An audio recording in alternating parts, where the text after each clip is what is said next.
When you think about the start of democracy, you probably think of the ancient Greeks or the Romans. The Romans started their republic in 509 BC when the nobles decided to overthrow their king, Lucius Tarquinius Superbus. Lucius would be the seventh and last king of Rome, and he would be replaced by a democracy led by two elected executives called consuls. Yeah, having just two elected officials is kind of a long way off from democracy as we know it today, but it was still commendable for its time since they gave the vote back to the people. Well, not all the people, like women or peasants, but by dethroning their king, the aristocrats were able to take absolute power away from a man with no checks and balances. Okay, so at this point, you're probably thinking that the Romans were more like an oligarchy than a democracy, and you're probably right, but that's kind of besides the point, as democracy in ancient Rome wouldn't actually end up lasting to the modern age. Instead, Rome eventually transitioned from a republic into an empire in 27 BC, and then collapsed some 500 years later. So now how do we go from the collapse of the Roman Empire to democracy as we know it today? In short, we can thank one fairy boy, but if you want the long story, we'll stick around. Alright, so before I really jump into this video, make sure you hit that like button and subscribe if you want more videos like these.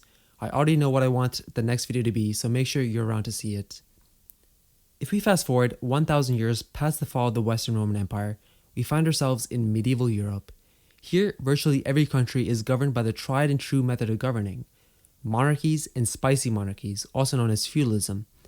By this point, if you're a commoner in Europe, things aren't looking that good for you. The vast majority of commoners are laborers and farmers known as peasants, and even worse, peasants were most often tied to the lands of their lords. These sort of peasants were known as serfs.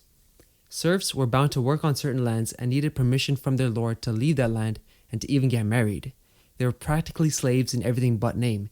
In fact, they could even be bought and sold, just as long as they were bought and sold with the land that they were tied to. So technically it's not slavery, it's just more of a buy one get one sort of deal. Okay, so say you're not born a peasant, and instead you win the lottery and you're born into a noble family over in England. Being born a noble in itself does make things relatively good for you, but by the 11th and 12th century, there wasn't much in terms of guaranteeing protections to even the nobles.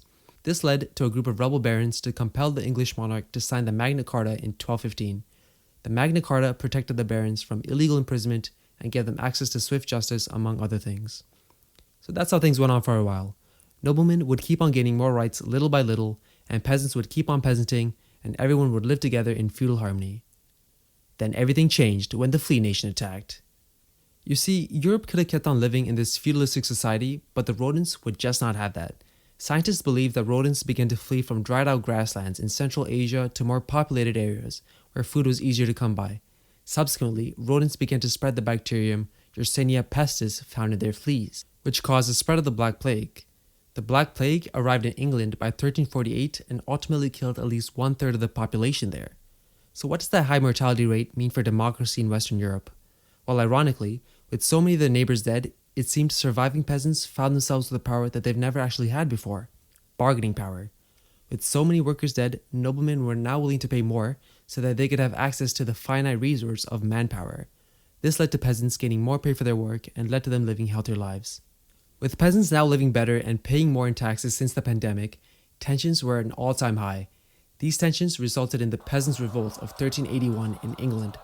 This marked the beginning of the end of serfdom in England, with serfdom officially being abolished by Elizabeth I in 1574. With the end of serfdom in England, peasants were living better and healthier lives, and the granting of rights to them seemed to have a ripple effect to England as a whole.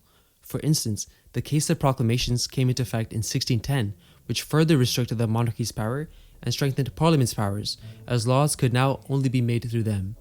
The Bill of Rights was passed in 1689, confirming the rights of Parliament, the rights of free elections, and the freedom of speech in Parliament, with the first official Parliament of the Kingdom of Great Britain being formed in 1707. Fortunately, it turned out that the Black Plague wasn't the only thing that was contagious. Across the Atlantic, the US Constitution was ratified in 1788, with the House of Representatives being elected by the people of the several states. Back across the Atlantic again, the French had their own revolution, dethroning the monarch and declaring that men are born and remain free and equal in rights.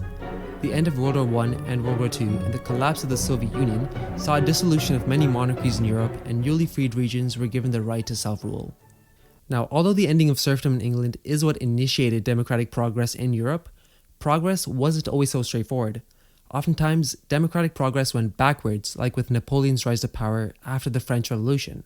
The overall rise of democracy is to be celebrated because it's been said that democracy is the worst form of government except for all those other forms that have been tried from time to time. Well, that's it for today's video. Make sure you like and subscribe if you want more videos like these.